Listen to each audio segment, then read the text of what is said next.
நடந்தவை நடந்தவையாக இருக்கட்டும், இனி நடப்பவை நல்லவையாக இருக்கட்டும். மீண்டும் திமுக வெற்றி பெற்று ஆட்சி அமைக்கும் சூழலை உருவாக்கக்கூடாது. அதுக்காக அதிமுக ஒன்றுபட வேண்டும். அதிமுக ஒன்றுபட்டாதான் வலிமையாக இருக்கும் அப்படின்னு அழைப்பு விடுத்திருக்கிறார் சசிகலா அவர்கள். இது எப்படி பார்க்குறீங்க? முதல் கட்டமாக மனதார பாராட்டுகிறேன். ஏன்னா நாங்கள் ஒருங்கிணைப்பு குழு வச்சிருக்கோம்.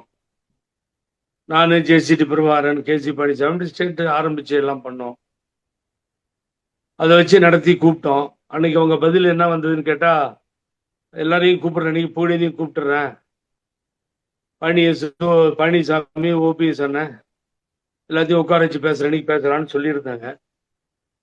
இன்னைக்கு ஒரு அழைப்பை கொடுக்கிறார்கள். அழைப்பை கொடுத்தவர்கள் அனுபவித்த கொடுமைகள் போல யாருமே அனுபவித்திருக்க முடியாது. அது அவங்க பர்சனல் விஷயத்துக்கு நான் போகல, அதை பத்தி எனக்கு கவலையும் இல்லை.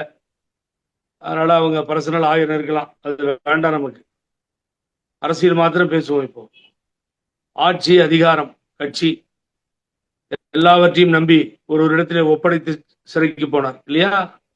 நான் தான் போய் சரண்டர் பண்ணேன். அன்னைக்கு வக்கீல்லாம் டெல்லியில மாட்டிக்கிட்டாங்க.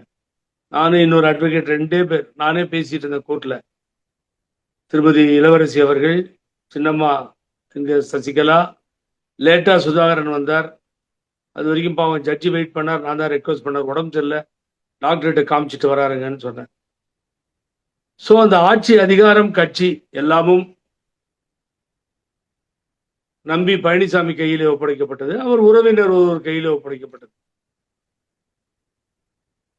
12, 13 அமைச்சர்கள் புகழேந்தியை வைத்து சின்னம்மாவை சிறையில் இருந்த பொழுது வந்து பார்த்தார்கள்.